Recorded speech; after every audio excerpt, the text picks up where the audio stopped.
Hey y'all, Jen Hernandez, Loan with Jen. The appraisal came in lower than the sales price. What do? What are the options? Stay tuned.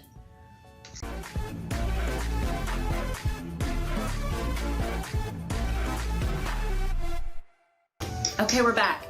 The appraisal of the house that you're trying to buy or refinance came in lower than what you expected.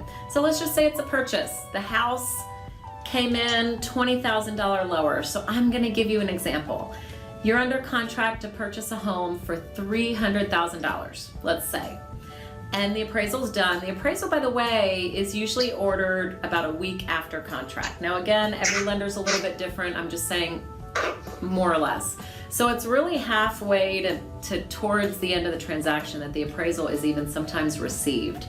So you're cruising along, you've got your lending approval, but then there's this, on the side, there's this segue, there's this appraisal that shows up, okay? That the lender has to order the appraisal, by the way. No buyer seller that has an interest in the outcome can order the appraisal. So that's really important to know. The buyer pays for it, but they cannot be in charge or have any influence in ordering it, okay? And definitely not the seller, because you know how that would go.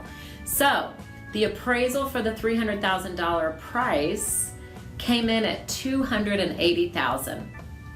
Oh my gosh, everybody's freaking out. Buyer, seller, agents, what do?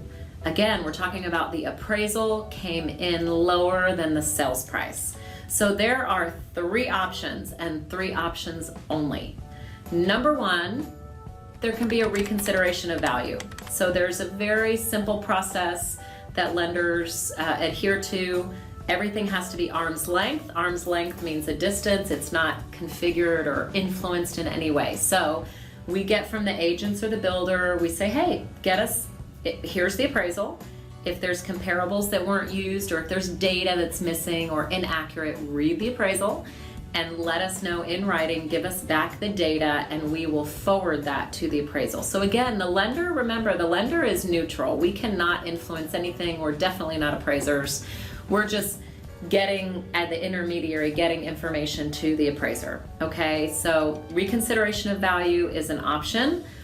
Once the data is given to us by the agents, we submit it to the appraiser. For us, it takes about 48 hours for that information to come back.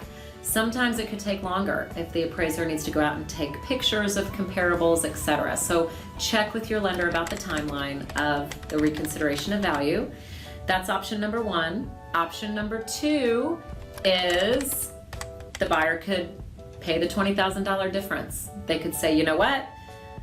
I don't want to waste time, or I believe in the value. I'm going to move my family there. We have had clients that have paid large amounts difference. They don't care. They're putting a very large down payment, so it doesn't matter for the lending terms.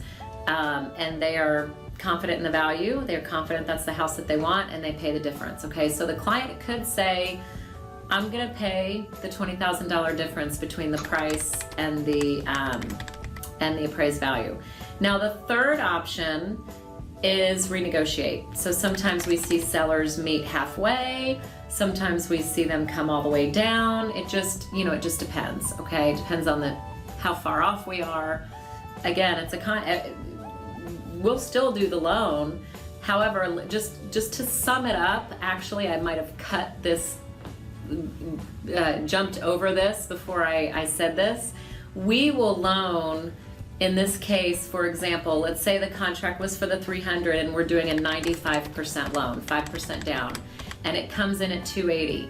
We will loan 95% of the 280, the lower price. That's why the buyer would need to come up with a difference if they decide to stick with the price. So I just wanted to mention that.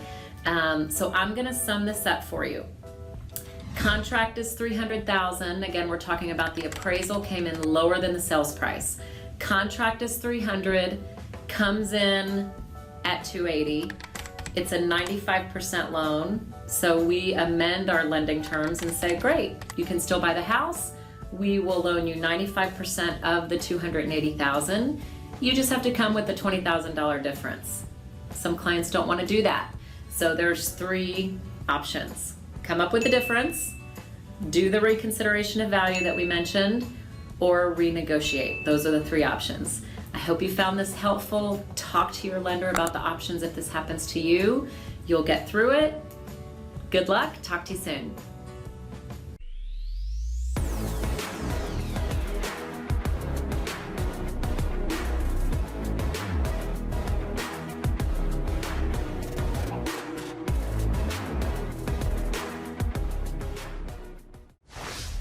Legacy Mutual Mortgage is an equal housing opportunity lender. The opinions expressed here do not reflect those of Legacy Mutual Mortgage.